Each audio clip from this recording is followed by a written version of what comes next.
Bom, gente, boa noite. Boa noite. Quero agradecer o convite aqui para participar aqui da Dona Fatecnologia, que eu só conhecia de nome aqui o espaço, né? Conhecia de nome de boa imagem, né, do local. Pela primeira vez estou conhecendo aqui, é muito legal, apesar de ter me perdido pelo centro de São Caetano. Não sei como eu consegui chegar até aqui, mas deu tudo certo. Bom, meu nome é Wilson, como vocês podem ver aqui, eu sou, ou melhor dizendo, eu fui professor da Universidade Anhembi Morumbi até o ano passado, por 30 anos, lá no curso de Comunicação Social, até ela se multinacionalizar e ter reformas, mudanças, digamos, de caráter de recursos humanos, em que o pessoal mais velho teve o famoso passaralho, né? Na Anhembi Morumbi, o pessoal mais velho foi aposentado compulsoriamente, no qual eu me encontro, né?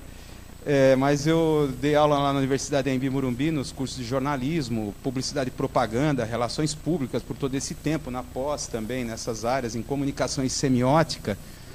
Não sei se vocês chegam a ver alguma coisa de semiótica, principalmente o pessoal de jogos, né? Alguma noção sobre semiótica e narrativa, mas é uma das coisas que a gente vai abordar aqui hoje, né? Eu sou jornalista, né, por graduação, né? Me formei em jornalismo lá pelos idos de 1983, na Universidade Católica de Santos, né?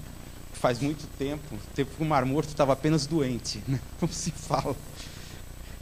E vamos falar do Mar Morto daqui a pouco.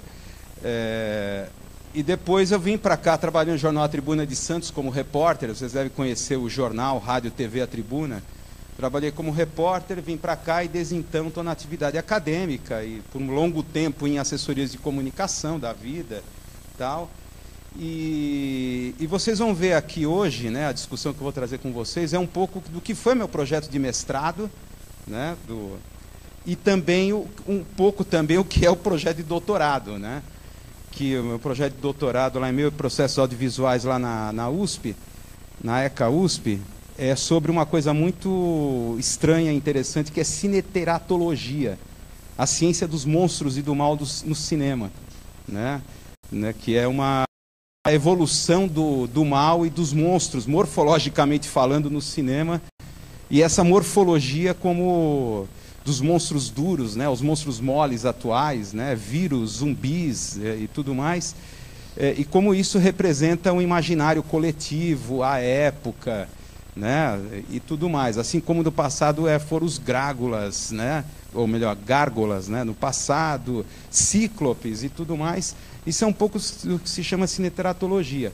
Então vocês vão ver aqui um pouco de uma discussão residual dessa coisa, né, que é a questão da narratologia, narrativa, tá? A gente vai discutir narração. Então eu espero que para o pessoal de jogos, né, de jogos digitais, traga alguma contribuição, principalmente a questão de narratológica, tá? Você sabe que hoje tudo é narrativa, né? Você liga a televisão, são apresentadores de TV, filmes publicitários, as marcas que estão aí, Nike, McDonald's, tudo tem um tipo de narração, alguma narratividade que quer passar para você através de filmes publicitários. As marcas, inclusive, têm uma história e uma narratividade, tá?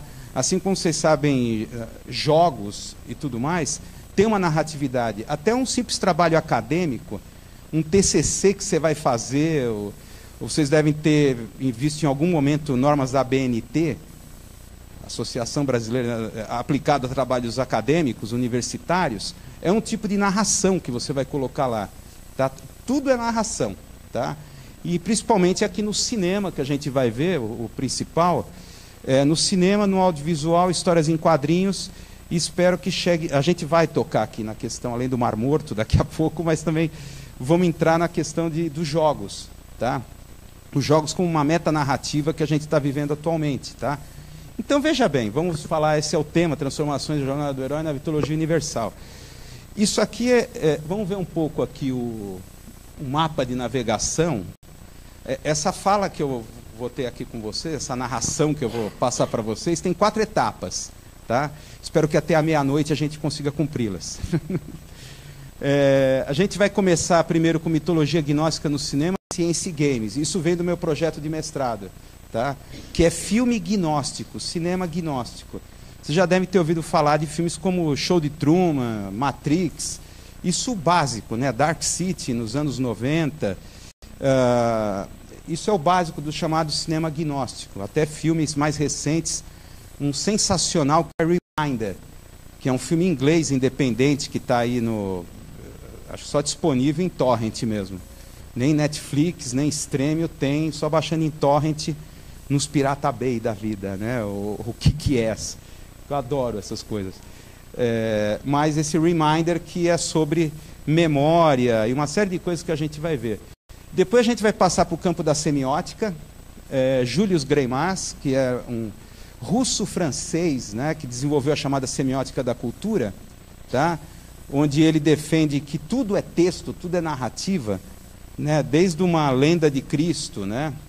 A paixão de Cristo, até um trabalho que você faz aqui no TCC, é texto, e como texto tem algum tipo que ele buscava, vocês vão ver, o Greimas, era uma fórmula universal. Todas as culturas, todos os textos, não importa, de um filme ao teu TCC da faculdade, tem uma fórmula, tem uma narrativa, né? As várias etapas de uma narrativa que é universal, tá?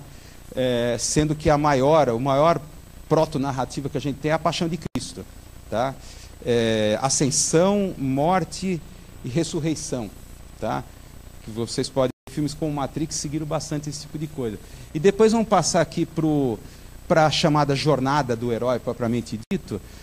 O Vladimir Prop, Campbell, a questão dos arquétipos, Vogler, o chamado paradigma Disney das narrativas. Você tem a Pixar, o sucesso da Pixar como um exemplo limite dessa aplicação da jornada do herói no cinema audiovisual, e a gente vai refletir um pouco a figura do herói, tá?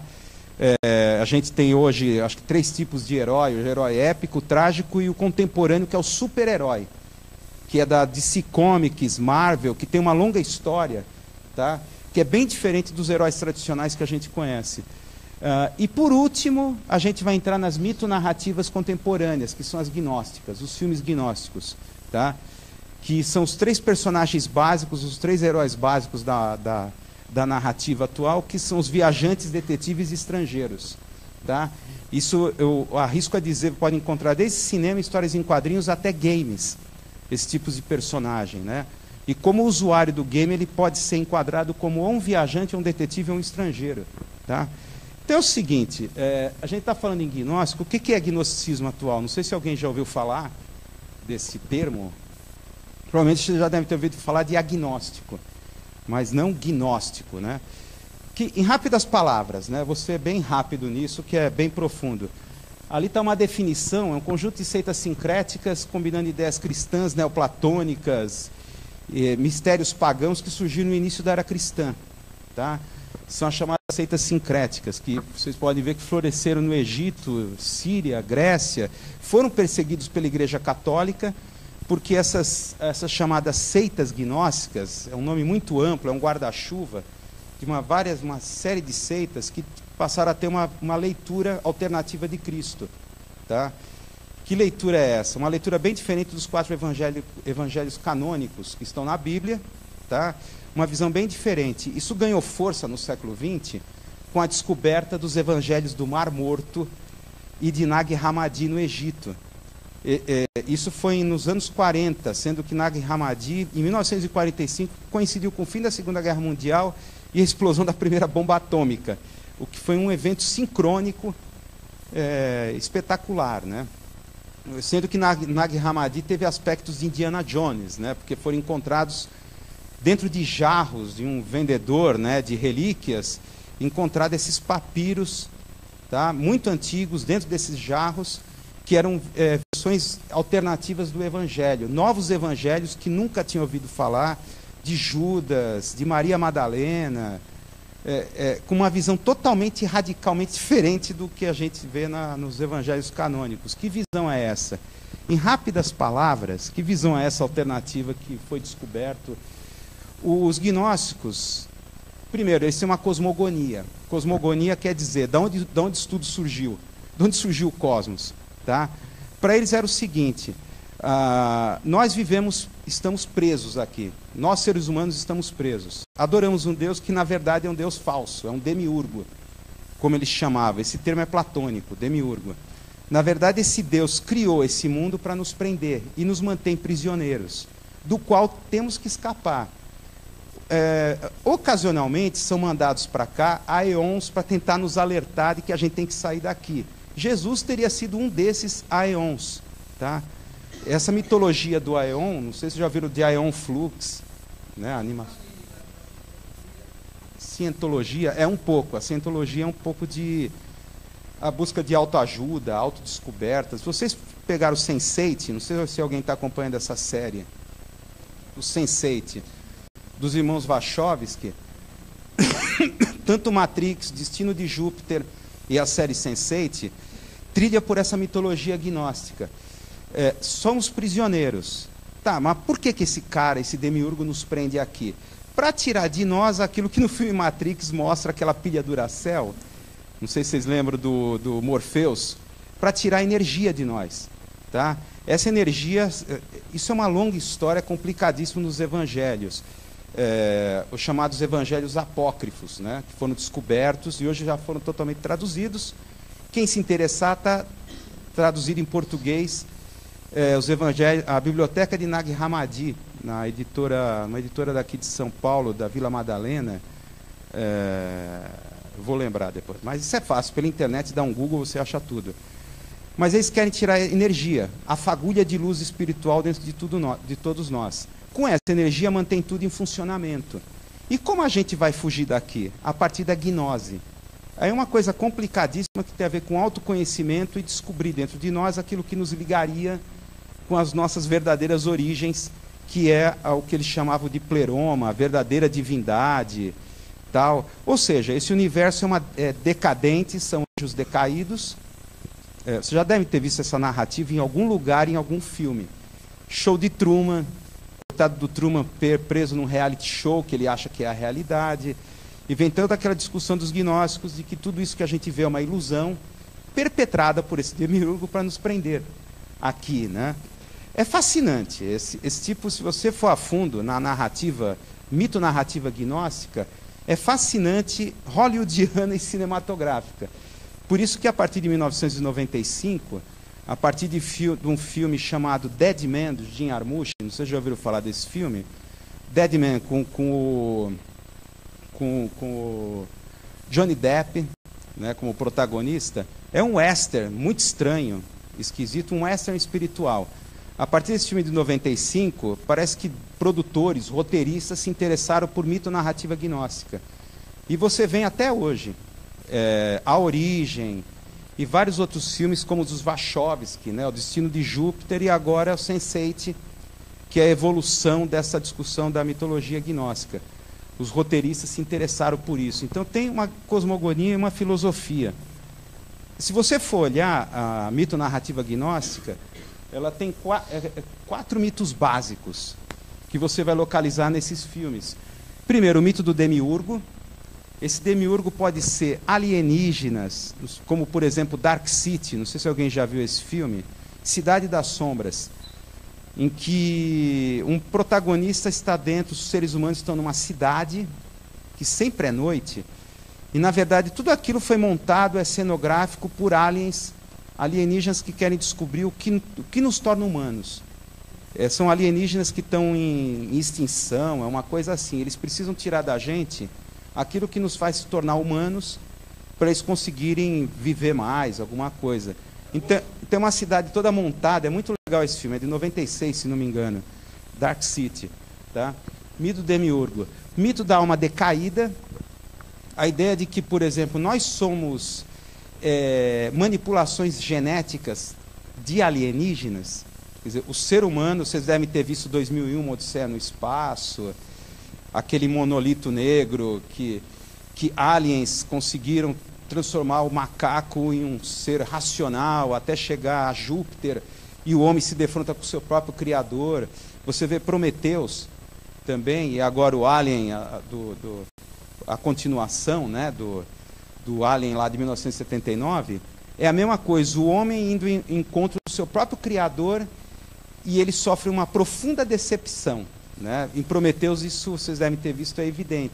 Os engenheiros são tão loucos quanto o próprio ser humano.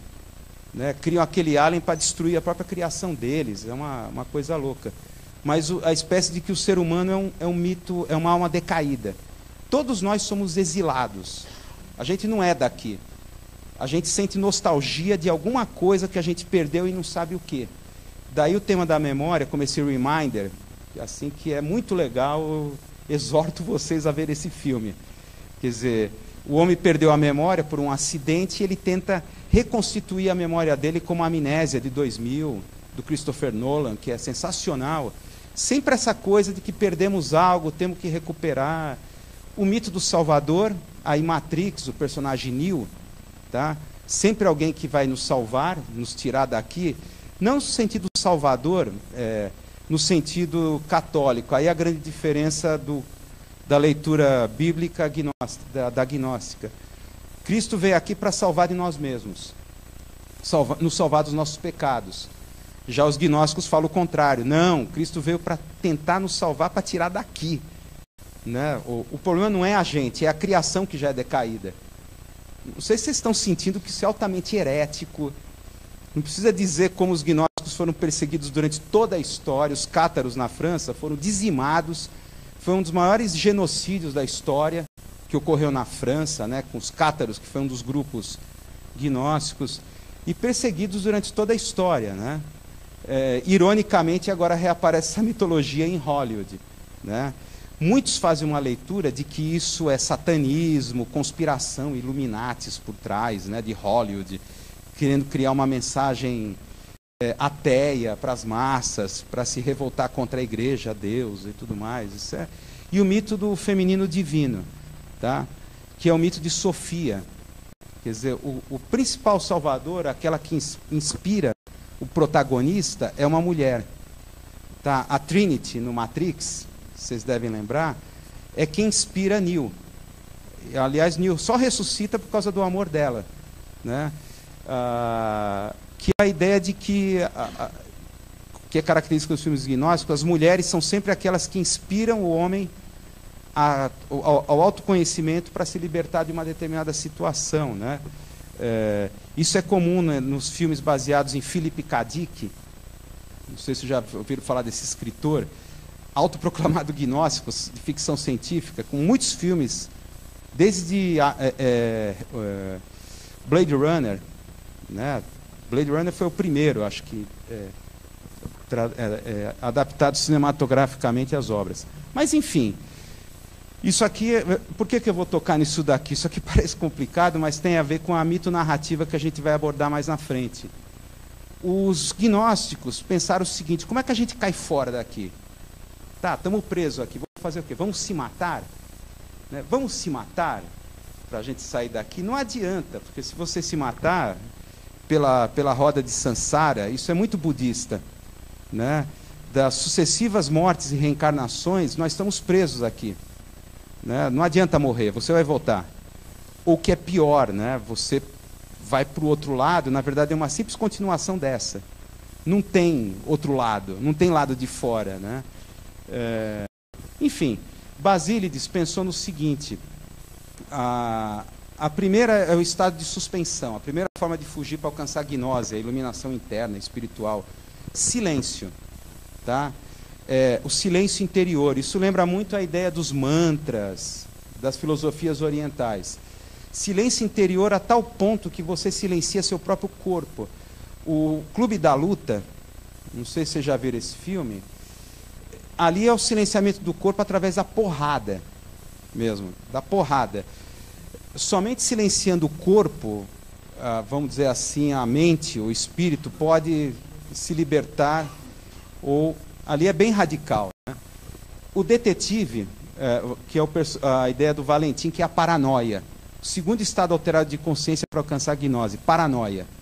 Tá? Desconfiar de tudo, eminentemente conspiratório. Esse tipo de coisa. Onde você se desconfia até de você mesmo. Vocês devem lembrar do filme Amnésia. que ele tentava recuperar a memória, ele desconfiava inclusive das memórias dele mesmo. Então ele tatuava o próprio corpo, ele sofria de... Amnésia é um título, não é feliz, na verdade ele sofria perda de memória de curto prazo. Em pouco tempo ele esquecia, então ele tinha que deixar um aviso, porque daqui a pouco ele ia esquecer. Ele começou a desconfiar dos próprios post-its que ele tinha escrito. Aí ele começou a tatuar a própria pele, né, para se lembrar, né? O que é bem interessante, uma versão gnóstica das tatuagens, né? O porquê que nos tatuamos tanto, né? Talvez a gente queira se lembrar de algo e jamais esquecer. Por fim, aqui o estrangeiro, o mani, da onde vem o termo maniqueísta, né? Os maniqueus, que foi uma das divisões dentro do gnosticismo, mani, que é a melancolia, o estado de tristeza, melancolia, que é uma coisa bem dark e gótica, né? A ideia de que esse mundo é inautêntico e você não pode ter prazer ou atração por nada nesse mundo, já que tudo isso aqui é falso, tá? Esse baseia daí que veio essa palavra maniqueísta. Basicamente, o mundo é um conflito entre o bem e o mal, tá?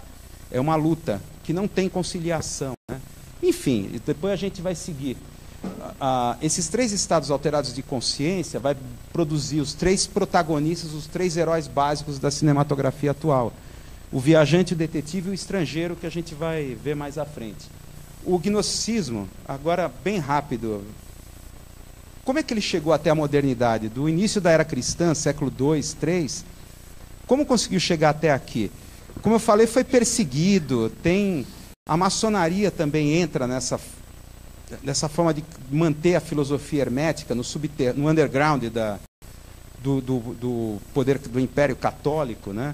Mas ele reapareceu com toda a força no século XIX primeiro, na filosofia, na literatura romântica, né? Charles Baudelaire, William Blake, William Blake, não sei se vocês conhecem esses autores. Aqui no Brasil, Augusto dos Anjos, né? Grande Augusto dos Anjos, né? De que William Blake falava que a natureza é a obra do demônio.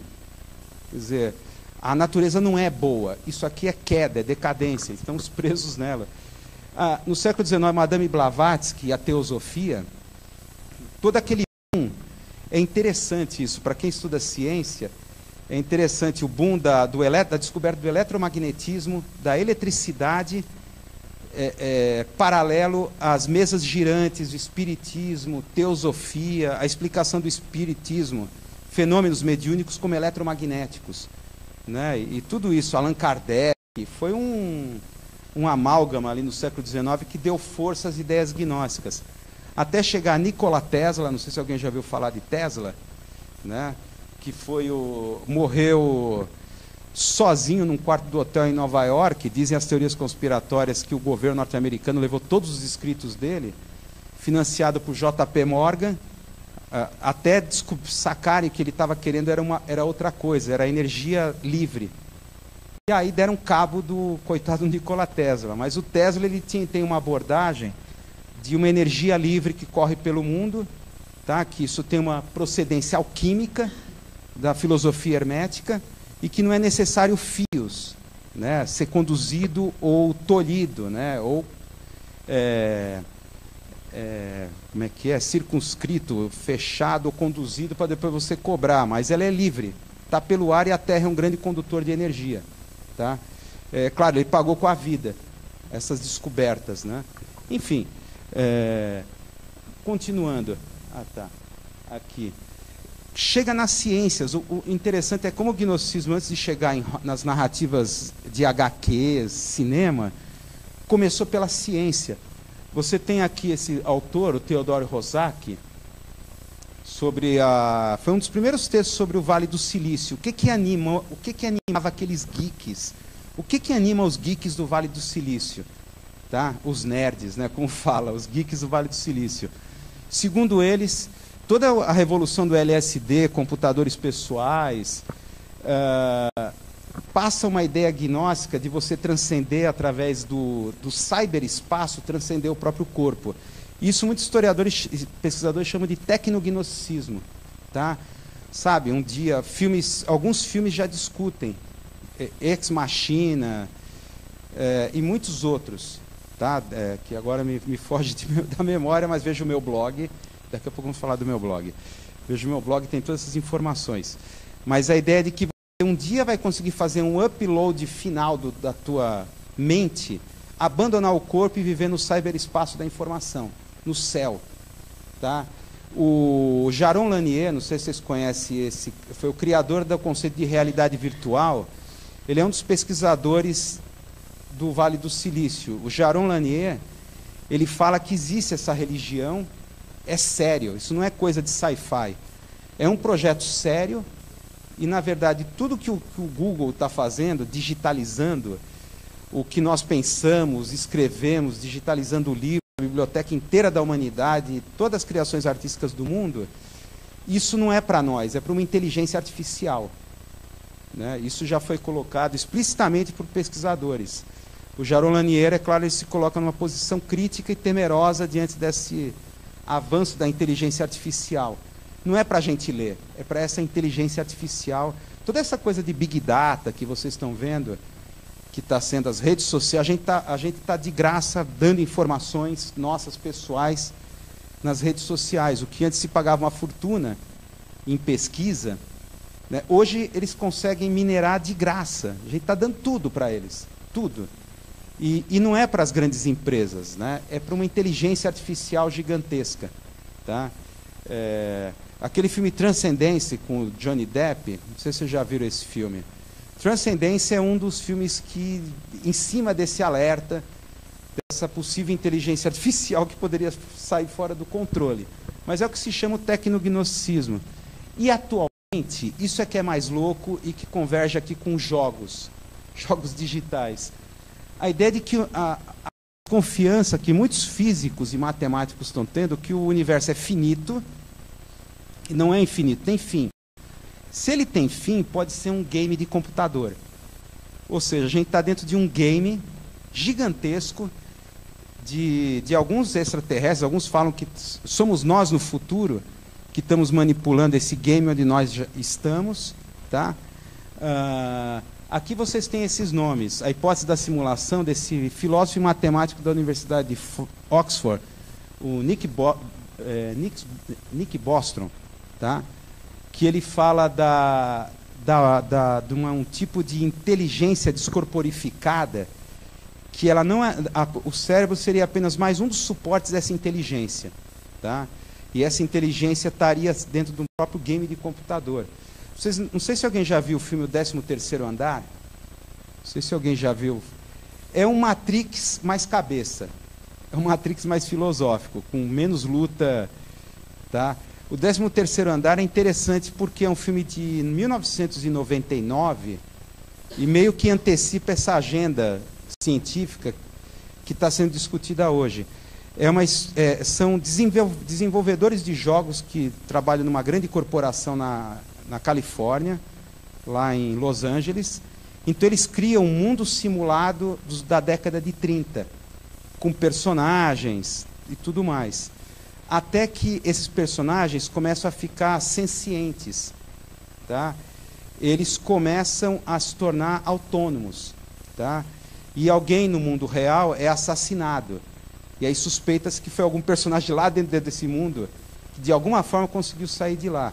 Eu sei que eu vou falar um puta spoiler, né? Mas desculpa. Tudo pela ciência. Mas é claro que descobre-se que há um mundo dentro do outro, simulado. Existe a Califórnia em 2000 e tanto, em que eles criaram esse jogo, esse game da Los Angeles atual, e nós criamos um metagame da década de 30. Uma das maiores evidências é esse Richard Terrile da NASA, ele usando aquela lei de Moore. Vocês já ouviram falar da lei de Moore, que parece que a cada 2 anos dobra-se a velocidade ou a potência dos computadores. Segundo ele, a NASA hoje produz, a velocidade dos computadores estão 2, 3 vezes mais rápido que o do cérebro humano. Tá? Se ocorre aplicando a lei de Moore, ou seja, alguém no futuro já conseguiu chegar um momento que produzir um game. E nós estamos produzindo metagames. De alguma forma estamos conscientes que vivemos uma simulação e estamos criando um jogo dentro de um outro jogo. Tá? É mais complexo que isso, mas ele leva a questão de que tempo, espaço, volume e energia, isso a física quântica já descobriu antes desse frisson todo, é pixelado, é fragmentado. Todos os fenômenos quânticos, não sei se alguém aqui já se interessou em ver aqueles paradoxos da física quântica, demonstram que o universo não é contínuo e ele é pixelado. Inclusive o estudo das micropartículas tal, chega ao momento, digamos assim, que a resolução, a renderização chega ao final. Não dá mais para dividir, até encontrar um mundo pixelado. E tem o Silas Bane, que é um físico que lidera um grupo de físicos na Universidade de Bonn, que busca a assinatura cósmica dessa simulação. Tá? É complicadíssimo, às vezes eles querem encontrar a malha, a rede da simulação que está por trás. A matéria escura poderia ser... Muitos dos paradoxos e problemas da física seriam resolvidos ao assumirmos que o universo é finito e, na verdade, é um game. Tá? Enfim, isso é bem complicado, mas a gente ficaria até, sei lá, até meia-noite, 1 hora, só falando disso aqui, que é fascinante. Mas quem quiser mais informações, tem lá no meu blog. Acho que tem 4 postagens onde se aprofunda mais a partir dos textos desses caras, que é fascinante, né? Pois bem, vamos avançar aqui. Entramos na segunda parte. Tá? Primeiro, Vladimir Propp. Eu não sei, para vocês, talvez da área tecnológica, talvez vocês podem olhar isso, mas isso é tecnologia também. Tecnologia narrativa. Vladimir Propp, vocês estão vendo, ele era russo, ele ficou fascinado com os contos russos, chamados contos maravilhosos, do folclore russo.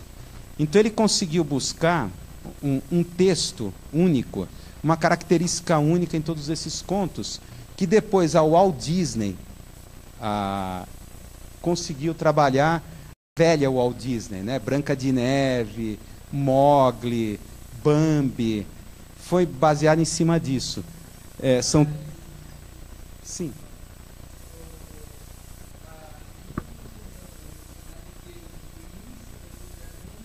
Ah, sim. Eles eram, os irmãos Grimm, eles eram dinamarqueses, se não me engano, que eles pegaram, na verdade, a virtude deles foi pegar esses contos que eram transmitidos oralmente e transformar em livros. Pela primeira vez, contos orais, né? Inclusive transitava por todos os países da Europa, tá? Agora, esse estudioso russo, o que ele tentou encontrar, tanto em Branca de Neve, todos esses contos que ele chamava de contos maravilhosos, tem uma fórmula única que se repete em todos esses contos de tradição oral, né? Que os irmãos Grimm depois juntaram tudo e transformou em livro e as histórias que a gente conhece, que aliás os contos na sua origem são mais cruéis do que as adaptações da Disney. A gente sabe disso, né? Bem mais cruéis. Aqui é só por alto, eu não vou me aprofundar. Depois vocês, cada um pelo seu interesse, vai se aprofundando nisso. 31 funções, que é muito longo, mas a partir de 7 esferas. O agressor, o doador, o herói, falso herói e tudo mais. Basicamente, o Propp, o personagem ignora avisos, tem o personagem da vilania, o retorno, a fuga, punição. São os elementos básicos, né, dos contos. Tá? Esse é interessante, que a gente até vai demorar mais um pouquinho. Depois você tem o Greimas, que eu falei, Julius Greimas, que ele era russo também, mas viveu e trabalhou em grande parte na França. Tá? Ele busca uma narrativa complexa, fundamental, uma sequência canônica presente em qualquer narrativa, em qualquer texto. Repito, desde o TCC que você faz na faculdade, o seu trabalho escolar, sei lá, uma apresentação que você vai fazer para a tua turma, na sala de aula, até chegar, repito, a Paixão de Cristo, a um filme, existe um texto único. É uma fórmula única, que é o que ele buscou, passou a vida inteira buscando isso. Tá? O que ele, também o Campbell, vai chamar de monomito. Tá? em rápidas palavras, o que você tem? O que é esse texto canônico? O que é essa fórmula única, presente em todas as histórias, em todas as narrações? Primeiro, você tem um sujeito, tá? Um sujeito deseja alcançar algo. Digamos, suponhamos que eu vou fazer uma tese de doutorado. Tá? Eu estou buscando alguma coisa, é uma narração que eu vou colocar.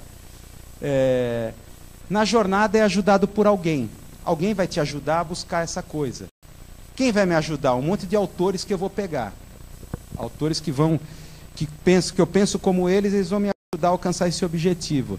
E é atrapalhado por alguém. Tem os meus inimigos, os oponentes, os cristãos, né? Sei lá, os outros que são os inimigos, os autores que discordam de mim.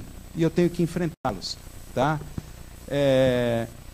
Então você tem aqui o oponente, o objeto de valor, o elemento central, o desejo, que vocês vão ver na jornada do herói, que é o elixir, o destinador e o destinatário. O destinador é quem te incumbiu da missão e o destinatário é quem recebe a missão. Tá? Isso você encontraria nesse modelo, isso é aqui simplificando ao máximo. Estou simplificando ao máximo, é muito mais complicado do que isso. Tudo começa com a manipulação, o que ele chamava de percurso da manipulação. Aqui, sem entrar em questões morais, não é manipulação do mal, eu vou te manipular, não é isso. Alguém te apresentar a missão. Por exemplo, por que raios eu vou fazer doutorado com cineteratologia? Que raio? Da onde é que eu fui tirar isso? Digamos assim, quem me manipulou? Quem me seduziu ou tentou para entrar nesse tipo de assunto? Já vocês estão aqui na FATEC. O que fez vocês aparecerem aqui? Virem para cá? Dentro das suas... Quer dizer, alguém o manipulou, entre aspas. Tá? Ou tentou, ou te intimidou, ou te seduziu, alguém, alguma coisa. Como lembram Star Trek, não, Star Wars. Lembra Star Wars? Luke Skywalker estava lá todo tranquilo, naquele planeta tal, e depois chega alguém com uma missão. E tem todo um processo de manipulação, de sedução, para que ele aceite a missão, que ele recusa, né, no início. Tá? O que temos aqui, as formas de manipulação, não sei se vocês viram esse filme, O Advogado do Diabo, com Al Pacino, que é bem interessante. As manipulações, o que fazem o herói aceitar a missão, o destinatário, né, na linguagem do Greimas, ofertas de valores. Primeiro, tentação, que é o chamado valor eufórico. Eufórico, vai lá, são valores bons. Valor do bem, vamos dizer assim. Tentação, você foi tentado por alguma maneira a fazer aquilo. Ou você é intimidado, valor disfórico. Digamos assim, um valor do mal, digamos assim. Ou chamadas construções identitárias. Ou você foi seduzido, ou você foi provocado. Então ele estabelecia nessa fórmula única, então, tentação, intimidação, sedução, provocação. Tá? Não sei se vocês estão conseguindo entender assim o alcance geral. Isso funciona desde um texto acadêmico, é incrível. Lê Greimas, assim, abre a cabeça, porque você fica... desde um texto acadêmico, sei lá, na pós-graduação, até uma narração que você vai colocar dentro de um game. Tá? O que vai fazer aquele cara, o usuário, jogar aquilo e buscar os pontos, uma série de coisas dentro daquele MMORPG, né? Aquele que hoje está na moda, esse tipo de coisa. Enfim, estados de transformação, que ele chamava de programas narrativos. Tá? Você vai seguir um trajeto nessa história, tá? Você aceitou, foi intimidado, seduzido, tal, você vai andar pela história e você vai ter enunciados de estado e de transformação. Algo vai te mudar e enunciados de estado. Você era de algum jeito antes de ser transformado. Tá? O que é o usuário antes de começar o jogo e como será ele no final do jogo? Quer dizer, essa trajetória tem que ser pensada. O que ele vai conseguir, que poderes ele vai se transformar, o que ele vai conquistar e principalmente no que ele vai se transformar. Né? digamos, esse personagem, né, esse herói, vamos dizer assim. Continuando, é interessante aí um pouco a questão da Disney. Não sei se vocês já ouviram falar em Memorando Vogler. Alguém já ouviu falar dessa história? Falam que é lenda urbana, mas isso é real. O Memorando Vogler. Vogler era um roteirista da Disney. Tá? A Disney, nos anos 80, ela enfrentou uma puta crise. Rei Leão, ou vocês estão vendo aqui, Caldeirão Mágico, Oliver. Eram animações que já não estavam mais rendendo como antigamente. Eles ainda estavam dentro daquele esquema do Conto Maravilhoso do Prope. Era uma vez um lobo mau fedorento pegou uma criancinha para fazer seu jantar, mas um corajoso caçador entrou na toca do lobo, deu uma tremenda surra no bichano malvado e salvou a criancinha. E viveram felizes para sempre. Simplificando, era isso. Repetida por décadas, repetindo essa história. Até que começou a desandar. Anos 80 é o início da globalização econômica. Vocês sabem, no final da década vai cair o muro de Berlim, acabar o bloco comunista, o capitalismo se globaliza. E vocês sabem que a figura do herói já estava caindo em desuso. Vocês devem lembrar, claro, vocês não têm idade para lembrar, mas devem falar do movimento punk, né, final dos anos 70 e durante os anos 80. No More Heroes Anymore. Era uma das... Né, o herói era uma figura que você desconfiava, né, um cara falso, tal.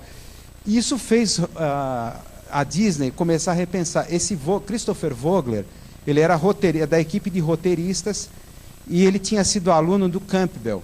Campbell era um historiador em mitologias.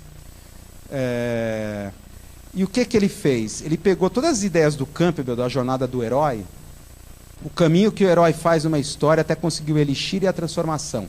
Tá? E ele escreveu um memorando sobre como a Disney deveria começar a aplicar essa jornada do herói. Isso era um papo entre os roteiristas. Só que, de alguma forma, esse memorando chegou lá na chefia, lá em cima, e surgiu Toy Stories. Toy Stories 95 foi a primeira animação já com a aplicação da chamada jornada do herói. Tá? E aí vem todos os sucessos da Pixar, né? Até hoje. O Toy Story teria sido o primeiro e todos seguem o mesmo modelo.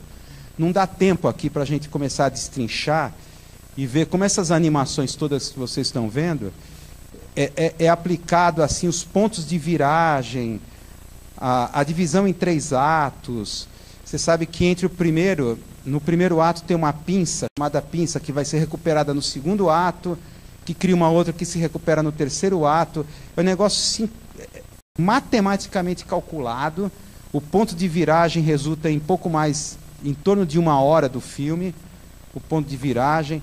É incrível. E deu certo e vem dando certo. E isso entra numa polêmica do Toy Story. Não sei se alguém já ouviu falar dessa história. Já ouviram falar dessa animação brasileira, Cassiopeia? Não sei se alguém já ouviu falar.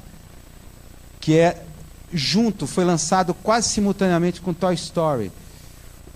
Há uma discussão sobre qual a primeira animação digital na história. Os americanos, claro, falam que é o Toy Story. Os brasileiros falam que é Cassiopeia. Tá? Fala-se que a Pixar, a Disney, quando soube que os brasileiros estavam quase para lançar a primeira animação digital, eles se apressaram para acabar com a confecção do Toy Story. Uma questão de meses, assim, de lançamento. O Toy Story, a Cassiopeia, é totalmente animado em computador. Você sabe que o Toy Story, primeiro eles montam um boneco, escaneiam o boneco, um boneco analógico e tal, e eles jogam no computador para fazer a animação. Então muitos falam que Toy Story não é a primeira animação digital. Cassiopeia, sim, foi totalmente feito no computador. Então, não sei se alguém já ouviu falar, mas é uma polêmica que até hoje... Não, mas Toy Story, eles primeiro montaram o boneco, escanearam e jogaram, né? Claro, por uma questão de velocidade, para ganhar tempo.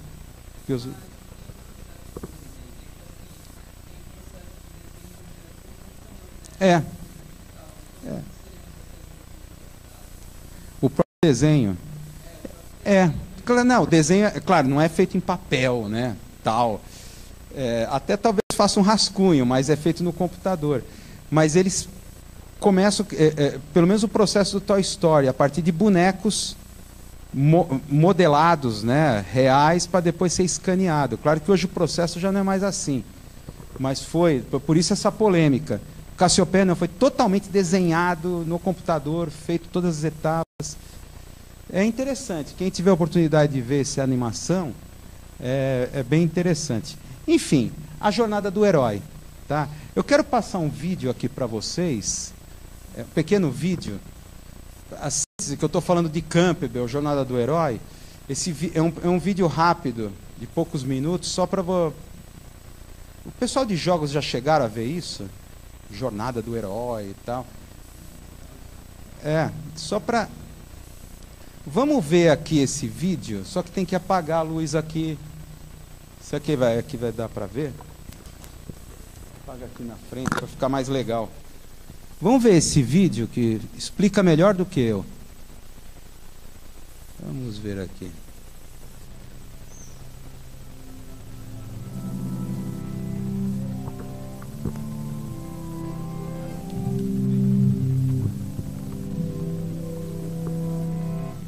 What did Harry Potter, Katniss Everdeen, and Frodo all have in common with the heroes of ancient myths? What if I told you they are all variants of the same hero? Do you believe that? Joseph Campbell did. He studied myths from all over the world and published a book called The Hero with a Thousand Faces, retelling dozens of stories and explaining how each represents the monomyth or hero's journey. So, what is the hero's journey? Think of it as a cycle. The journey begins and ends in the hero's ordinary world, but the quest passes through an unfamiliar, special world. Along the way, there are some key events. Think about your favorite book or movie. Does it follow this pattern? Status quo. That's where we start. 1 and 5. Call to adventure. The hero receives a mysterious message, an invitation, a challenge.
Pois bem, vocês devem ter de importante aqui para fixar aqui nesse vídeo é a questão do vilão, o mal, né?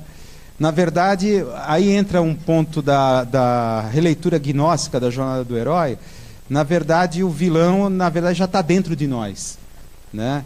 Esse vilão já é interpretado, a gente vai entrar daqui a pouco nessa, digamos, essa releitura gnóstica da Jornada do Herói. Na verdade, a prisão já está dentro de você, tá?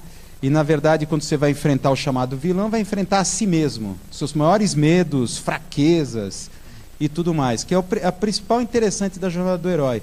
A questão aqui também, vocês vão ver, é a questão da volta ao mundo comum, tá? Basicamente, a Jornada do Herói trabalha com o mundo comum e o mundo especial. Vocês devem lembrar dos Incríveis, aquela animação da Pixar? Vocês devem ter assistido, né?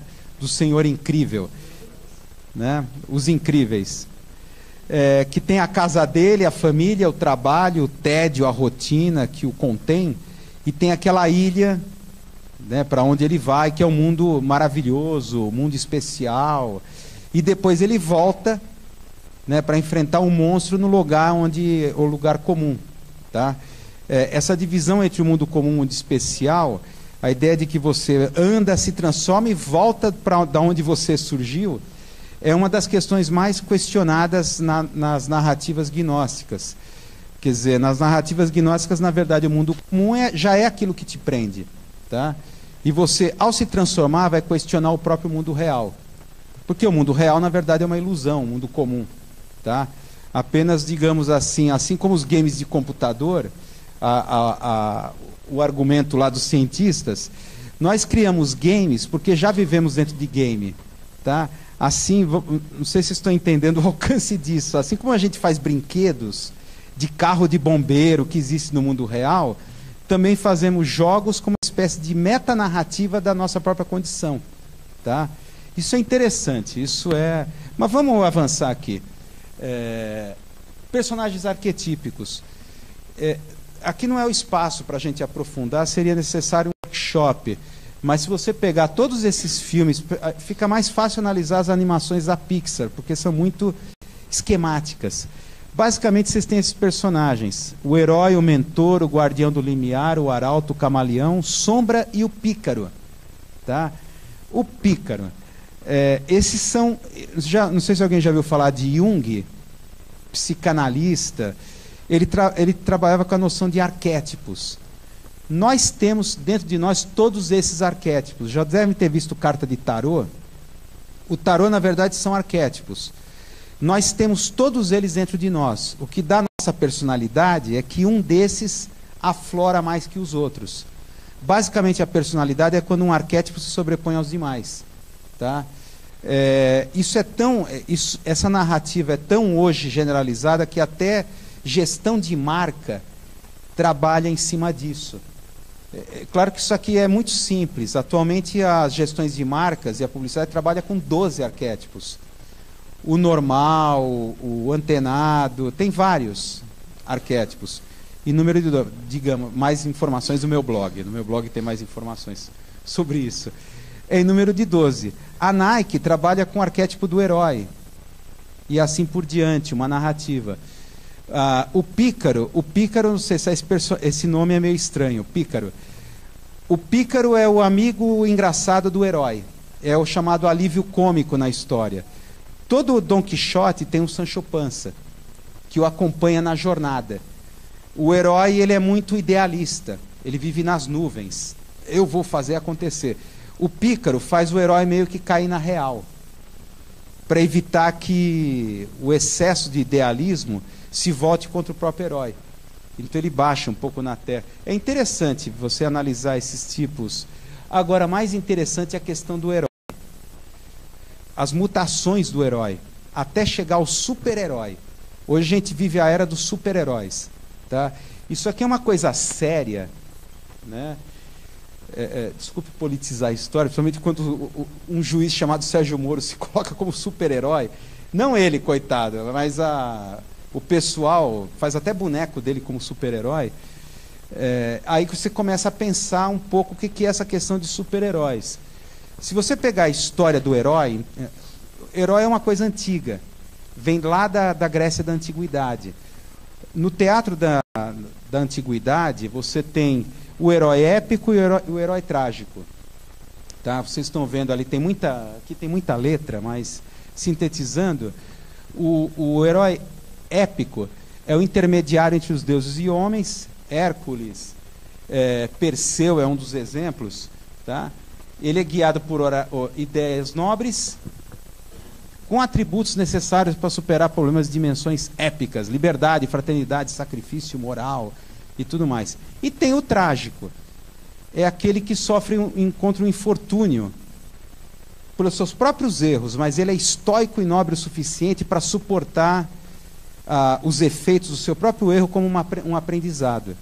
Ele é um herói que descobre que acima dele existe uma ordem de deuses.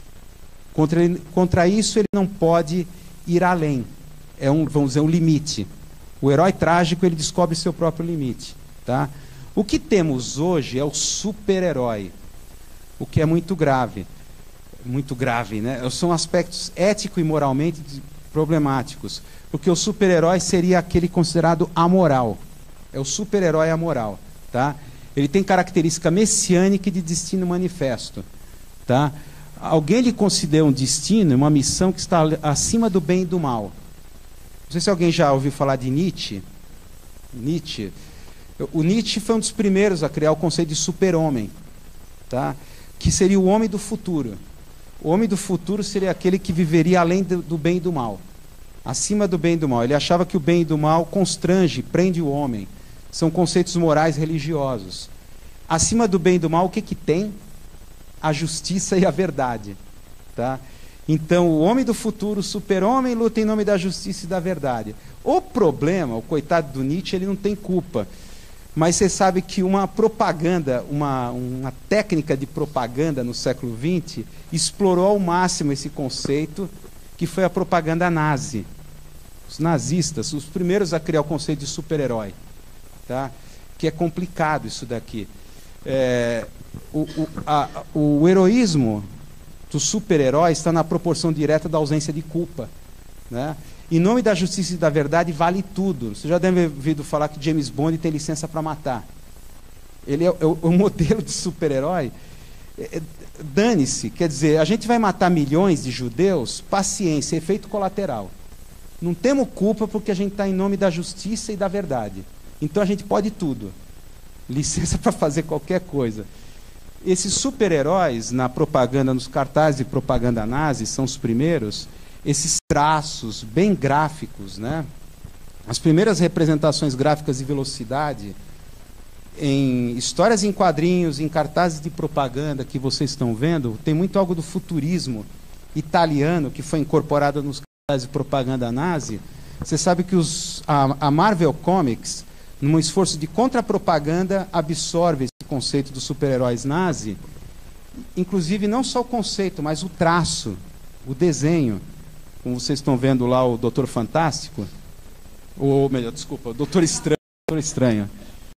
Que pecado eu cometi. O Doutor Estranho, ali, a semelhança, o traço, é muito interessante, né? Você vê historicamente o super-homem, esse aqui enfrentando as tropas nazis, isso de 1942, o super-homem. Tá? O que tem a ver o herói amoral, está acima do bem e do mal, só pensa na justiça e na verdade? Só para ver passear em algumas imagens. Aqui o martelo, um elemento nórdico, né, do martelo ali usado na propaganda nazi, e depois o Thor dos cómics norte-americanos, né, nos esforços de contra-propaganda dos Estados Unidos. Os Vingadores, tá, o traço, o estilo é muito parecido. Não só o traço, mas o que é mais preocupante, os traços, como é que se fala? Nórdicos. Tá? Você sabe que os nazistas tinham aquela coisa da raça ariana, a super raça, e não sei se vocês sabem que os alemães eles convocaram médicos para fazer uma pesquisa em massa na população da Alemanha para estabelecer o biotipo, uma tabela biométrica das medidas do rosto, tal, do ariano puro, tá? Diante da qual todos seriam comparados. E aí se estabeleceria quem é ariano e quem não é. Você sabe aonde isso parou, né? Você sabe muito bem isso daí. E eles estamparam essa raça ariana pura nos seus cartazes, como vocês estão vendo. E é interessante que os cómics americanos, os seus super-heróis, seguem o mesmo tipo de traço anguloso, caucasiano, do que os arianos lá, a propaganda nazi conseguiu estabelecer. Como você pode ver aqui, por exemplo, isso é muito. Mesmo o Lanterna Verde, que é negro, né, nos quadrinhos, né? Não no filme. O Lanterna Verde, mesmo os super-heróis negros, têm traços caucasianos. Seus aspectos negroides são neutralizados para se aproximar do tipo ariano, né? Você pode ver a Liga da Justiça, o tipo de rosto anguloso comparado com o dos super-heróis nazis, tá? Agora vocês perguntam, mas qual é a consequência prática dessa coisa do amoral, acima do bem e do mal? Não sei se vocês já perceberam como os super-heróis, eles são meio desajeitados. Eles vão enfrentar o mal e destrói praticamente o mundo. Não sei o estrago que, por exemplo, Homem-Aranha. Vamos pegar o Homem-Aranha. Ele vai enfrentar o monstro de areia, todos aqueles, o Venom, sei lá, quem, naquela cidade, lá em Nova York, né? Vocês já pararam para pensar o número de perdas civis, de destruição em massa? Esses Vingadores agora, que vai todo mundo, o Hulk, todo mundo enfrentar o... Fala.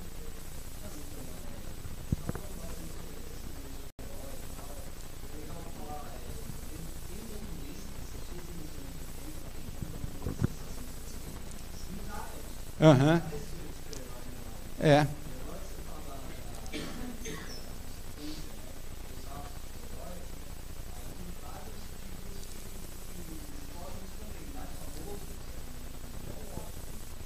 O Watchmen, exatamente. Uhum.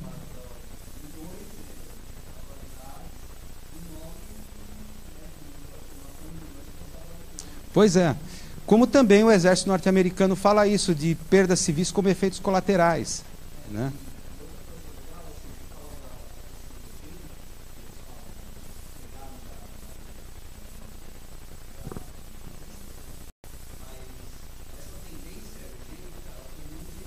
Uhum.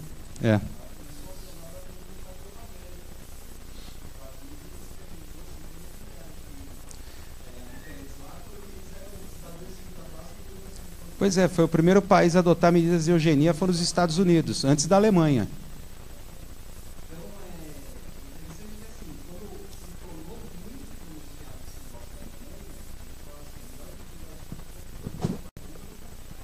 Uhum.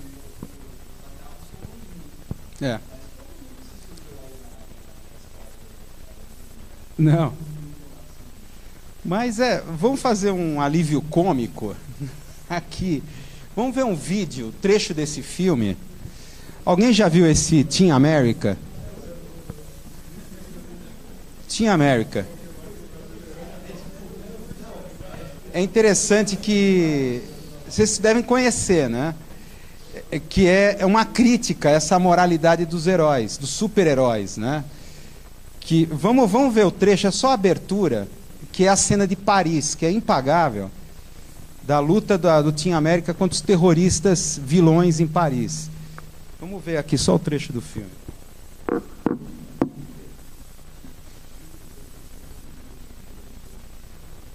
achar.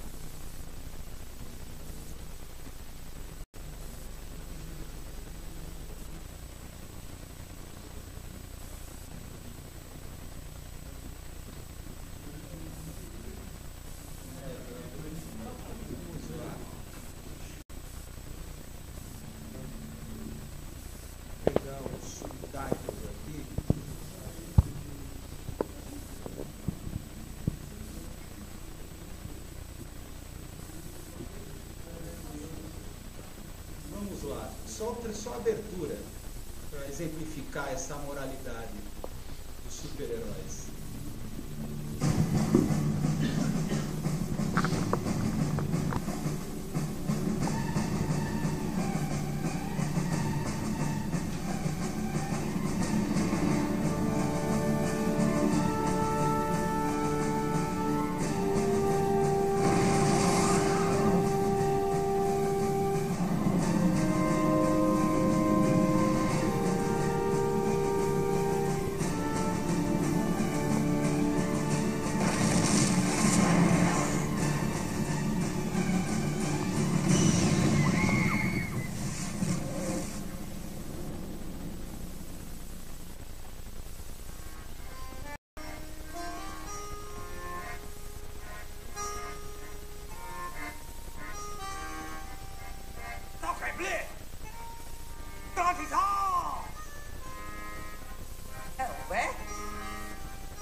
Jean-François, mauvais garçon.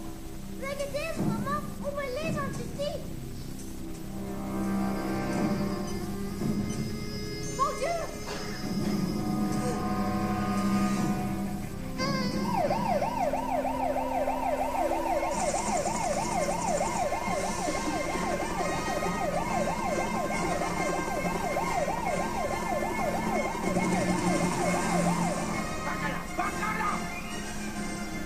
You in the robes. Put down the weapon of mass destruction and get on the ground. You're under arrest.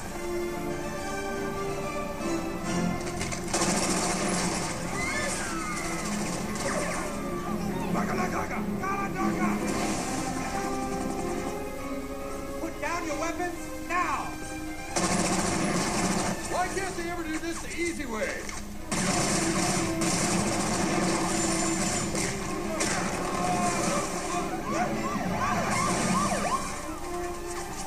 Well, please, get down on the ground!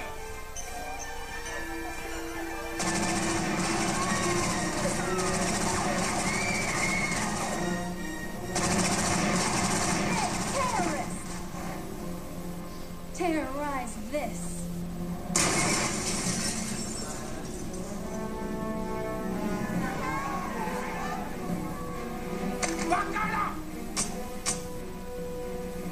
All right, let's make this interesting. Kia! Ah!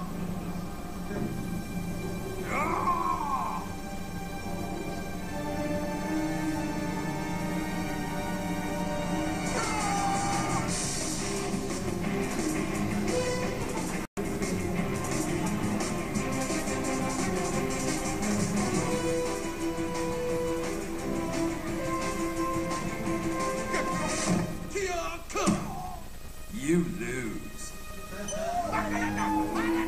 He's getting away with the WMD! I got him.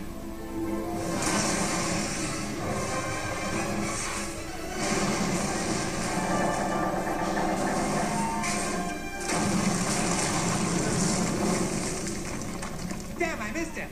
Sarah, he's got the bomb. You gotta fix it. I got him, Carson. He's heading for the Louvre. Your plans are over.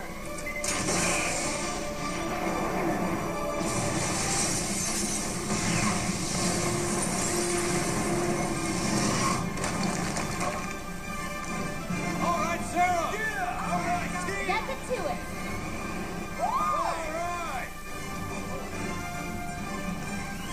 sure, everyone. Don't worry. Everything is bold. We stopped the terrorists.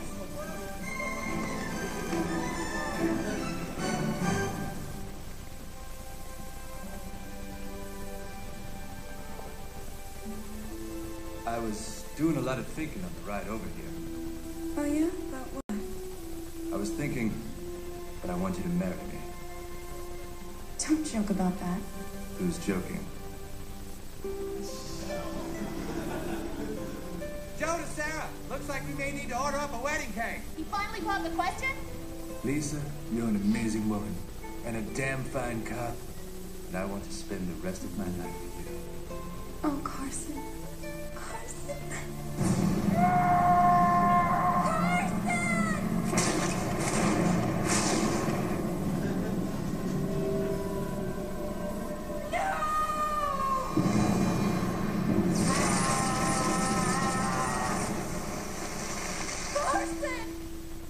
Feels so cold. You have to hang on, Carson. Sorry, babe. Looks like this was a one-way ticket. No. Lisa, you have to live on. Find someone else who will love you. Find someone else and be happy. You deserve it.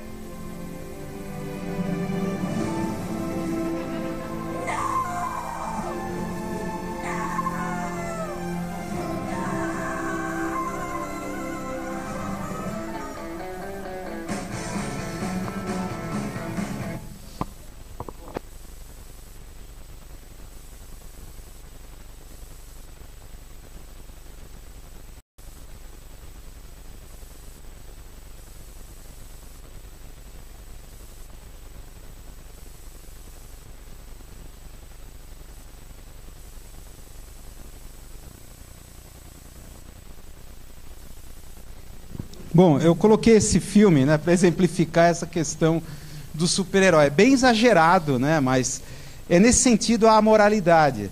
Pode ver que eles são capazes de destruir Paris, que os terroristas também querem destruir. Então eles destroem primeiro, para destruir os terroristas que querem destruir Paris. Então é uma coisa impagável, né? Essa moralidade, bem brincadeira, né, isso daí, mas é uma coisa séria, né, porque eles estão acima do bem e do mal, eles estão há pouco se lixando, vai pedir ela em casamento, no meio daquela destruição e perdas civis ali, que não mostra, mas aconteceu. Enfim, essa evolução que é interessante. E aí chegamos ao nosso final, né, fantástico, aqui nosso ponto de chegada, que é a mitologia gnóstica contemporânea. É bem interessante isso.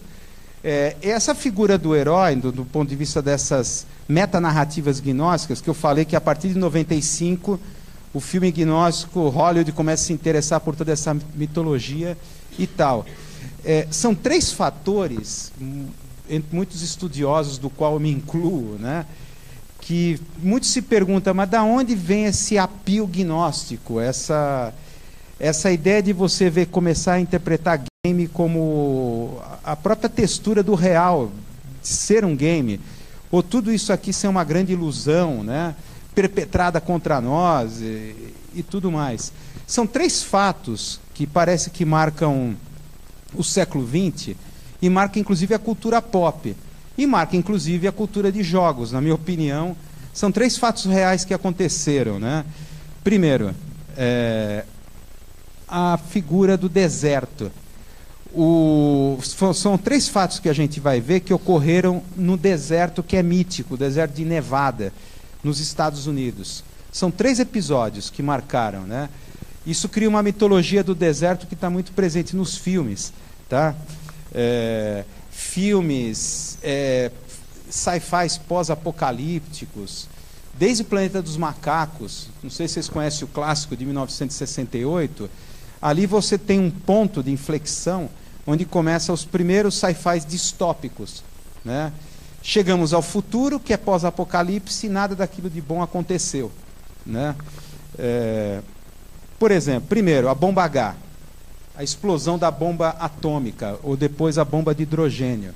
Você sabe que os primeiros testes foram no deserto de Nevada, tá? E tem toda uma história estranha ali envolvendo, dos efeitos colaterais e principalmente a direção dos ventos. Né? Os ventos que levaram a radioatividade e espalharam a partir daquelas áreas de testes. E tem toda uma série de histórias de contaminação, talvez igual ou pior que Chernobyl, que não foi contado pela história oficial. Tá? Agora, a questão da bomba H, você sabe, marcou, por exemplo, a ideia do pós-apocalipse, a ideia de que o nosso mundo é um deserto, nós somos exilados, esse mundo não nos pertence, e o medo da radioatividade. Tá?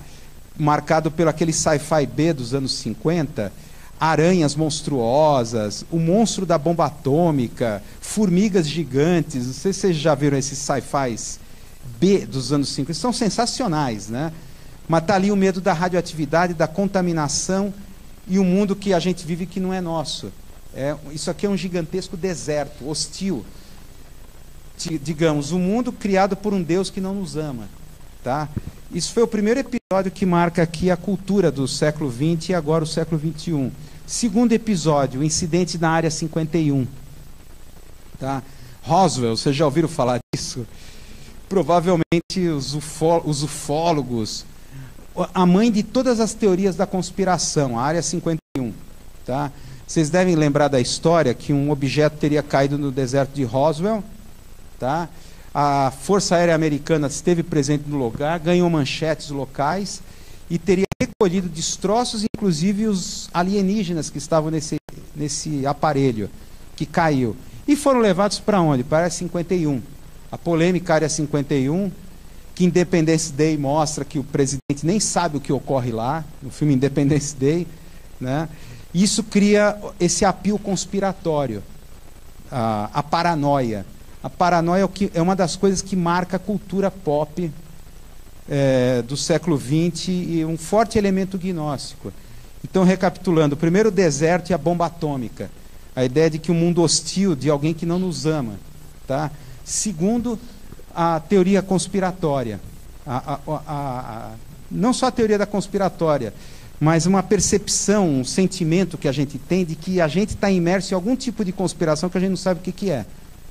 Tá? Algo está conspirando, Illuminati, governos, sei lá, o Moro, não sei. Alguma coisa que a gente não sabe. Tá? E terceiro episódio, terceiro fato, Las Vegas.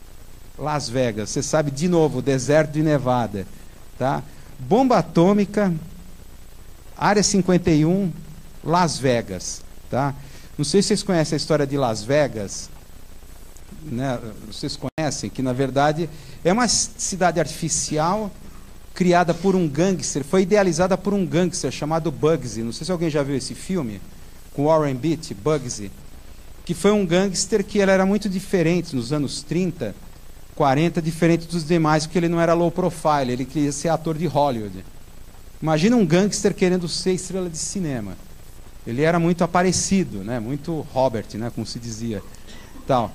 Aí não tinha talento, não conseguiu. Aí ele tomou a decisão: se eu não vou ser estrela de cinema, eu quero ficar cercado pelas estrelas. Aí ele construiu no meio do deserto, do nada, um cassino e um hotel que é o Flamingo, é o Marco Zero de Las Vegas. Tá? Não sei se vocês conhecem a história final do Bugsy. Ele foi assassinado por outros gangsters porque ele deveu dinheiro para todo mundo e de propósito detonaram o hotel e o cassino dele. O cara chegou a construir uma usina hidrelétrica a centenas de quilômetros de distância só para levar energia elétrica para aquele negócio no meio do nada, né? Só para artistas de Hollywood e tal.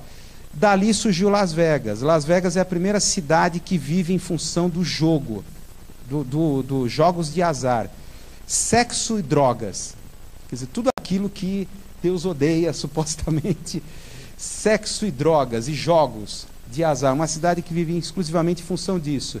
Isso marca a cultura pop. De novo, a moralidade e o hedonismo.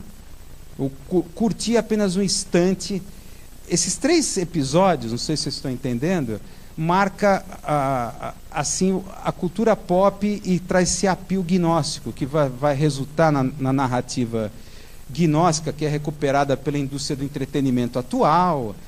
Os 3 tipos de heróis que é O Viajante, o Detetive e o Estrangeiro. Tá? Se você pegar todos os filmes atuais, sempre o protagonista ou vai ser um dos três, ou muitas vezes até os três simultaneamente. Tá?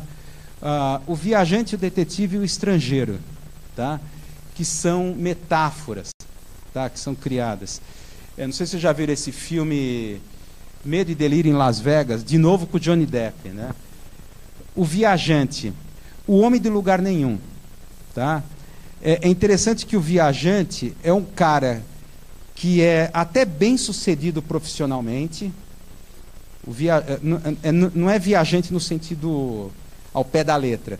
É um protagonista que é até bem sucedido, ele é rico, bem sucedido, mas ele sente que falta algo.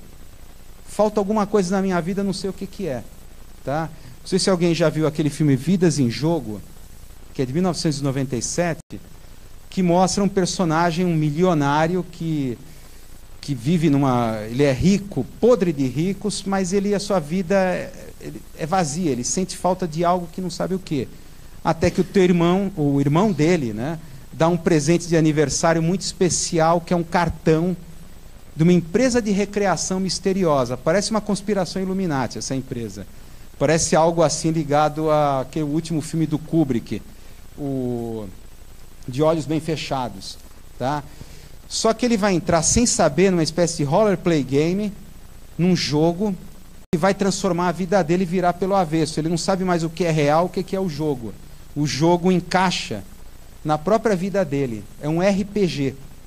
Uma coisa muito louca, o filme, né? Que ele termina de uma forma que eu não vou contar, agora não vou fazer spoiler, porque é muito bom. Esse filme com o Michael Douglas, o protagonista. Ele é o viajante. O viajante, ele vai ser colocado, o personagem bem-sucedido, num jogo onde ele vai ser transformado.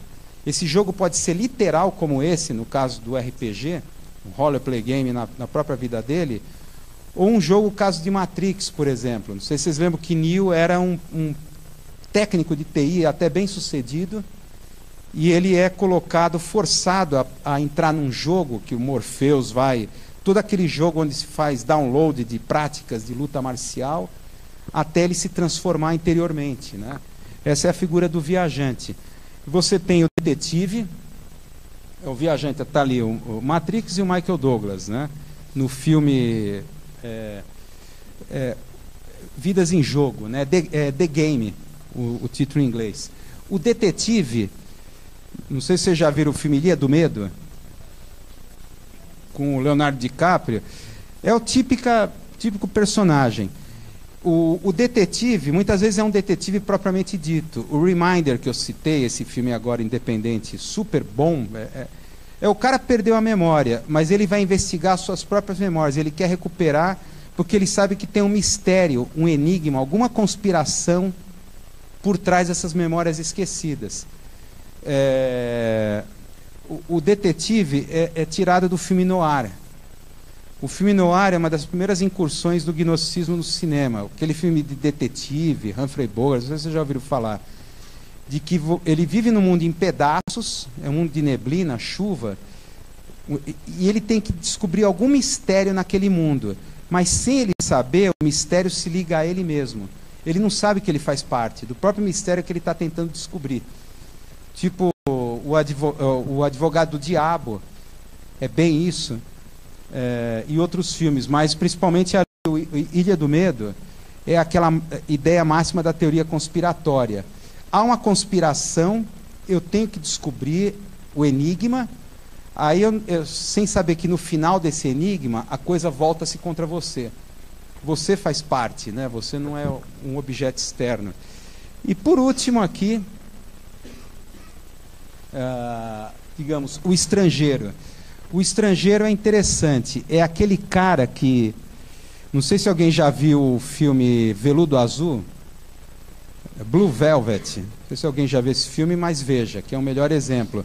Se passa uma cidadezinha do interior, onde dois protagonistas, por algum motivo, eles se sentem estrangeiros naquele lugar. Eles têm uma vida familiar, pacata, cheia de amor, mas por algum motivo, eles não se sentem bem, eles se sentem estrangeiros. Estrangeiro dentro da sua própria família, dentro do seu próprio país, diante da sua namorada, diante dos seus amigos. E eles vão procurar, nessa condição de estrangeiro, algum tipo de saída daquele lugar. O estrangeiro ele tem um fascínio pelo underground, pelo submundo. Tá? Isso é marcante. São 3 personagens básicos. Isso aqui é muito rápido, né? Muito inicial falando, é muito mais profundo que isso. Mas preste bem atenção nos filmes que vocês começarem a ver a partir de hoje, ou lembrar os que vocês já viram. Você vai perceber que os protagonistas eles sempre se encaixam em algum desse tipo de narrativa. O detetive viajante estrangeiro, o que tem a ver com gnosticismo? São as 3 formas de estado de consciência para a transformação íntima, que a jornada do herói tanto defendia, de você se transformar no final da jornada. Né? O estado de suspensão, melancolia e paranoia. São os 3 estados. Pensem bem nisso. Os 3 estados. Isso aqui não é religião. Eu não sou líder de nenhuma seita nem nada. Mas são 3 estados alterados de consciência. Tá? Que é o estado de suspensão, a paranoia e a melancolia. Que corresponde aqui ao viajante, detetive e estrangeiro. Tá? É bem interessante. E no final, terminando aqui, the last but not least, vamos dizer. Mas enfim, as categorias de filmes gnósticos. Aqui é bem complicado, mas são os tipos de filmes atualmente. Os filmes gnósticos evoluíram em várias categorias. O cosmognóstico, que é o bem, o Matrix, Show de Truman, 13º andar. Cosmo quer dizer, existe um cosmo no qual a gente está preso. Uma realidade. Show de Truman, a cidade Sea Heaven, não sei se vocês lembram do filme, é uma imensa cenografia, um reality show. É uma cosmogonia gnóstica. A criação, na verdade, foi feita para te prender. Tá? Tecnognóstico, Transcendence, lá com o Johnny Depp, é um exemplo do tecnognóstico. Filmes ali como Eva, Transcendence, que é a atual agenda gnóstica. Tecnognóstica, né?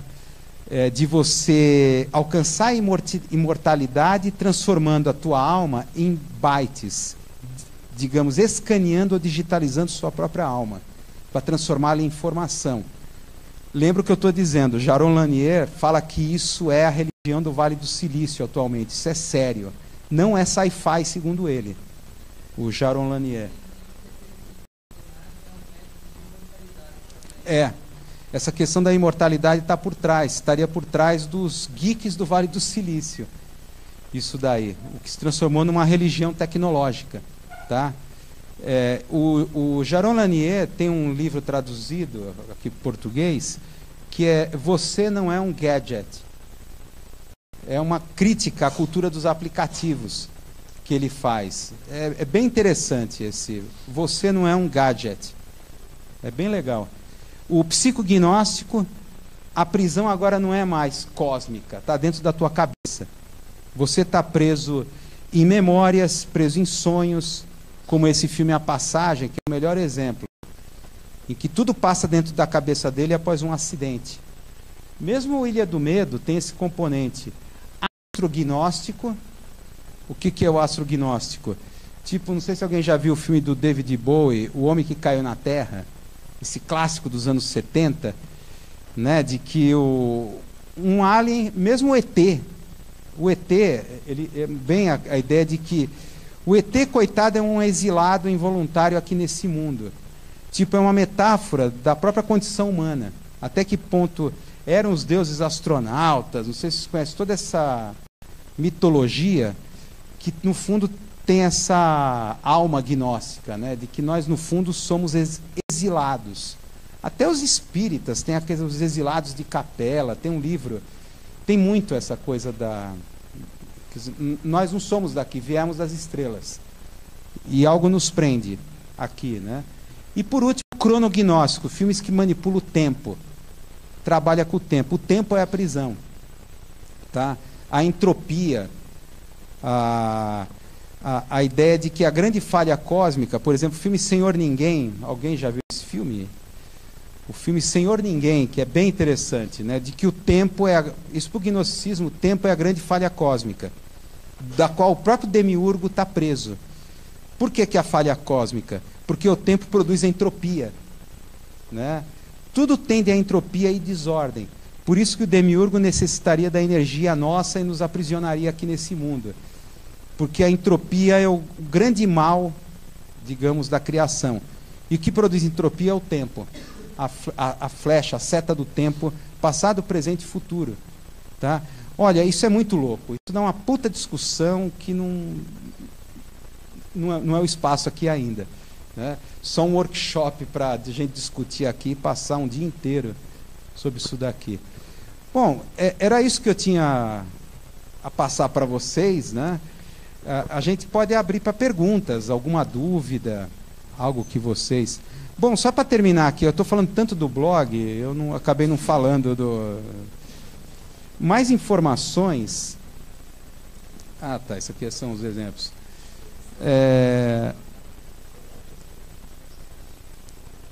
Tá aqui, ó.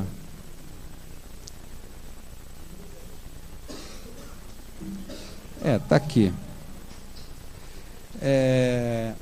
Que é esse blog aqui, o Cinema Secreto Cinegnose, cinegnose.blogspot.com.br, que é o blog que tudo isso está sendo discutido. Na verdade, esse blog ele surgiu das pesquisas de mestrado e acabou evoluindo para um blog de cinema. Não é só filme gnóstico, mas sempre a pegada é filosofia, psicanálise, semiótica, na abordagem, na leitura dos filmes. Tá? É a pegada do blog, que completou 7 anos. Tá? Desse humilde blogueiro. Tudo bem, a gente podia abrir para perguntas, se vocês são interessados em alguma pergunta, que já surgiram durante a fala. Perguntas? Alguma intervenção?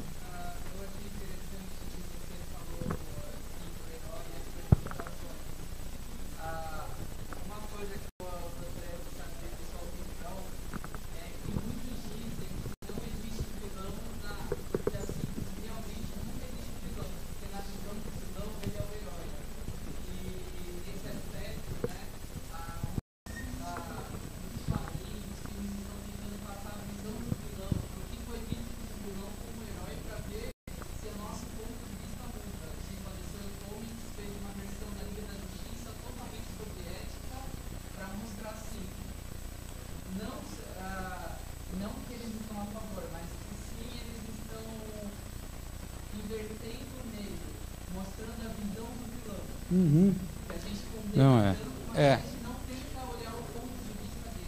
Pois é, esse é o ponto de viragem que eu falei do memorando Vogler.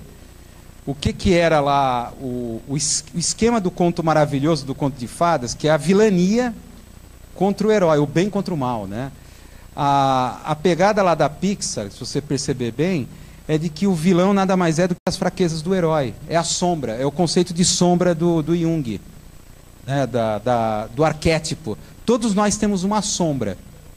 Em geral, aquilo que a gente quer fazer é justamente aquilo que a gente mais gosta. Aí é que é o perigo, porque é a nossa sombra. Né? Na verdade, vocês devem ter visto aquele vídeo. Na verdade, a gente tem que fazer exatamente aquilo que nos dá mais medo. É entrar na caverna. Quer dizer, é a visão do vilão. O vilão, por exemplo, você pode perceber, está sendo humanizado. Digamos, o que nunca ocorreu, uma vida afetiva do vilão. Uma vida interna, um psiquismo do vilão como nunca antes foi mostrado na cinematografia recente, das últimas décadas. Que eu acho que é bem isso. Tipo, na verdade, não é que ele humaniza, na verdade o vilão é a sombra do herói. Tá?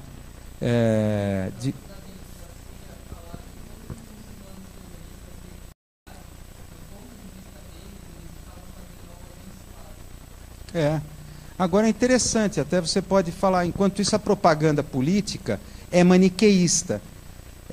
Os mocinhos americanos de um lado, os terroristas maus do outro. Enquanto o cinema e o audiovisual e a HQ está muito na frente. É interessante a propaganda política ainda é muito bem e mal.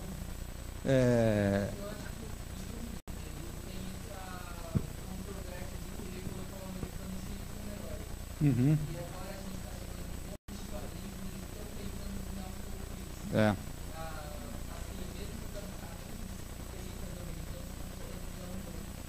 Uhum. Você pega, por exemplo, o filme, a série lá do Homem de Ferro, você pode ver que tem um dos episódios, um dos filmes, em que o Saddam Hussein, né, o que seria o Saddam Hussein, é fake. Não me lembro de qual... É o 3, né? É o Mandarim, exatamente, o Mandarim, que é o vilão. É fake, né? Ou seja, é a própria visão irônica de Hollywood sobre a propaganda política norte-americana, que o Saddam Hussein pode ser o próprio Mandarim. O Mandarim derrubou as Torres Gêmeas, quer dizer, totalmente fake. Quer dizer, vamos dizer assim, o Mandarim é a sombra do Homem de Ferro, que o Homem de Ferro é um playboy, é o American Way of Life, é estilo de vida americano, e está ali a própria criação do seu próprio estilo, afinal, do lado de quem está o Homem de Ferro? Tá? É interessante, essa ambiguidade hoje está sendo trabalhada bastante, eu acho bem interessante.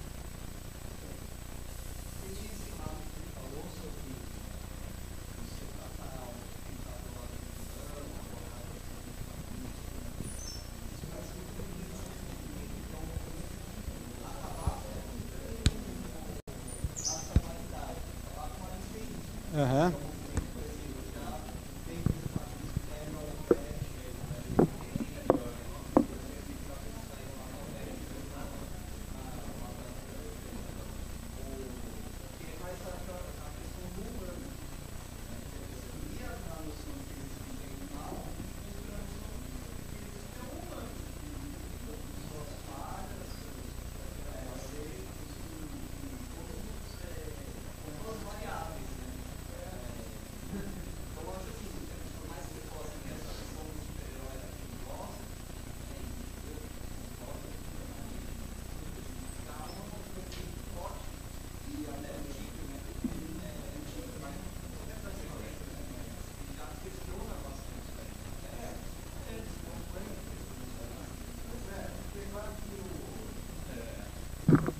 É claro que, essa série de filmes, adaptações da Marvel, DC Comics para o cinema, está muito seguindo essa linha da propaganda ideológica norte-americana de terror. Isso é ponto pacífico.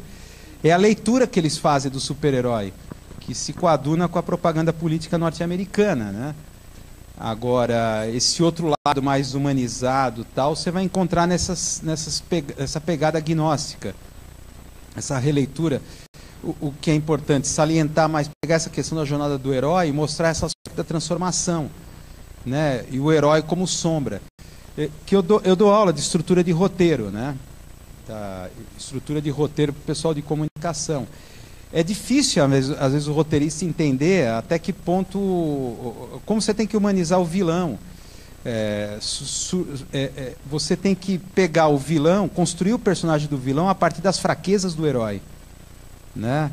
Que ainda o pessoal, quando começa a fazer roteiro, pensa no vilão, ainda dos contos maravilhosos que o Prop estudou, o Vladimir Prop, né? Estudou. É difícil isso, é uma das coisas mais difíceis de você construir roteiro. Acho que talvez até jogo, né? Além de entender as linhas de programação e os algoritmos todos, é a construção do personagem. É interessante que na hora de você fazer um roteiro e construir o personagem, você tem que pensar nele em todos os aspectos. Ele gosta de praia? Ah, mas no jogo não vai aparecer praia. Sim, mas vai aparecer a personalidade dele. Quer dizer, isso é interessante. Às vezes o mais importante da construção do personagem não é o que aparece no filme, é o que não aparece. Porque você, na hora de bolar, você tem que pensar esse cara como um ser real. Que revista ele compra? Quando ele sai para balada, que boate ele frequenta? Que balada ele vai?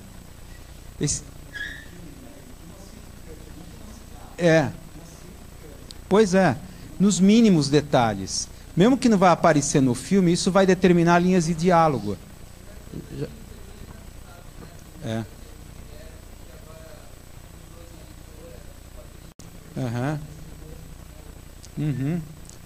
é muito legal. Mas essa evolução é sensível do herói. É interessante. É uma contra-força a isso que a gente viu, dessa coisa do super-herói amoral, né, que a gente está falando. Bem interessante. Mais alguma questão? Alguém tem mais alguma Porque temos um... Então tenho que fazer um tempo aqui. Então o que eu vou fazer agora? Eu vou fazer um número, contar piadas. Sim. Tá.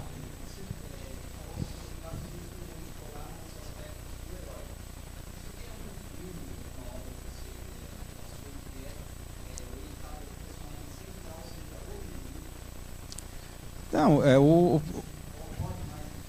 o advogado do diabo. O filme Advogado, o Al Pacino, tudo rola em torno da figura do demiurgo, que é o demônio, né? Se bem que talvez não seja exato, porque você deve lembrar, na verdade é a sombra, porque ele, na verdade, ele gosta, que ele fala, né, no final, que como é que é? A soberba, né? O pecado que eu mais admiro nos humanos. Porque, na verdade, você tem aquela sequência final o monólogo final do Al Pacino, que ele fala de que eu vou te dizer quem é Deus, né? Deus é um cara que está rindo lá de cima de tudo, né? De tudo que vocês fazem. Então, o objetivo dele é construir um escritório de advocacia. Por que o diabo veio como advogado? Porque eu vou absolver todos os criminosos até a merda subir e chegar lá no céu. Para que Deus veja... Tal. Esse discurso final, esse monólogo final do Al Pacino é antológico, assim. Está ali a verve gnóstica contra o demiurgo, né? Que o diabo ali, ele acusa Deus. Na verdade, eu não sou o demiurgo. O demiurgo é esse cara que está rindo, manipulador de tudo. Ele até fala, eu sou o último humanista. Eu sou aquele que gosta mais dos humanos do que Deus. Né? Que Deus não gosta da gente. Ele é sádico, ri de tudo. Eu gosto dos humanos, né? Eu sou o último humanista. É fantástico. Mas, por exemplo, é claro, é difícil. Sempre o demiurgo, ele está ali presente como uma sombra. Que, na verdade, no gnosticismo, você vai ver o demiurgo, ele nos aprisiona aqui. Mas, por quê? Através das ilusões, né? O poder... O sexo, isso é muito polêmico. Você tem seitas gnósticas que pregam o celibato, né? Porque é uma das formas do demiurgo nos manter presos à ilusão. Já outros vão pela ideia do filme O Clube da Luta. Não, pelo contrário, a gente tem que ser devasso mesmo. Quanto mais a gente gastar o corpo, saciar o corpo, aí você vai... No caso do Clube da Luta, é quebrar a própria cara, né? Sempre pelo excesso, ou pro extremo ou para o outro, né? Isso é marcante, mas é interessante que o suicídio você nunca encontra entre os gnósticos, porque o suicídio é uma ilusão, a morte é uma ilusão. Na verdade, você vai voltar para cá, ou vai continuar.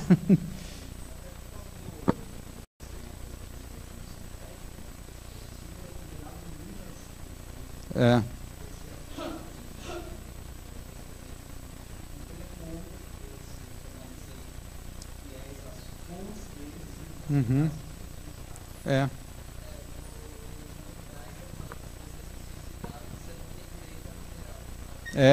Eles têm restrições. É claro, isso é polêmico, esse negócio. É.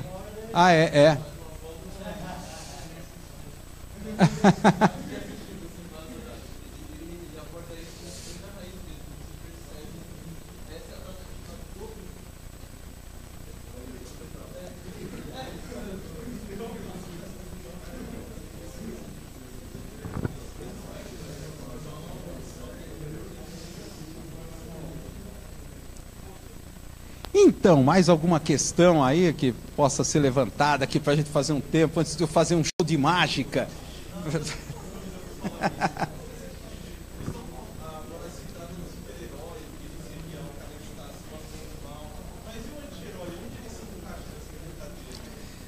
O anti-herói, né? Que o anti-herói é vamos dizer assim...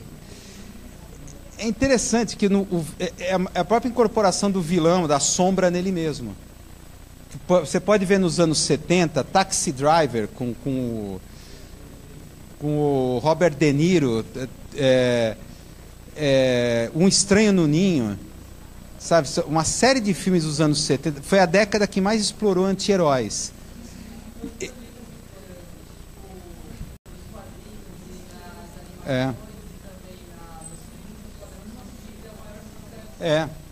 Na verdade, o Batman de Nolan e a figura do Coringa, né, do Heath Ledger, que fazia o Coringa, que colocou ali, um depende do outro, um não consegue viver sem o outro. Quer dizer, o Batman é um anti-herói. Ele não luta por justiça, é por vingança. Ele é totalmente um ser triste, vingativo, destruído, e o Coringa é o complemento dele. Então eles estão juntos ali, os dois lados da moeda. Mas é interessante isso. O anti-herói acho que é o momento máximo da exploração da sombra. A sombra está dentro do próprio herói e manifesta isso. O maior inimigo do herói é ele próprio, né? Agora, aí tem o anti-herói, não tem o pícaro. Se você pensar na jornada do herói, o pícaro é o alívio cômico. É quem traz o herói pro real. Sem o pícaro vira anti-herói. É interessante isso. Mas enfim, acho que já vai haver um vídeo de encerramento, um grande finale. Já está na...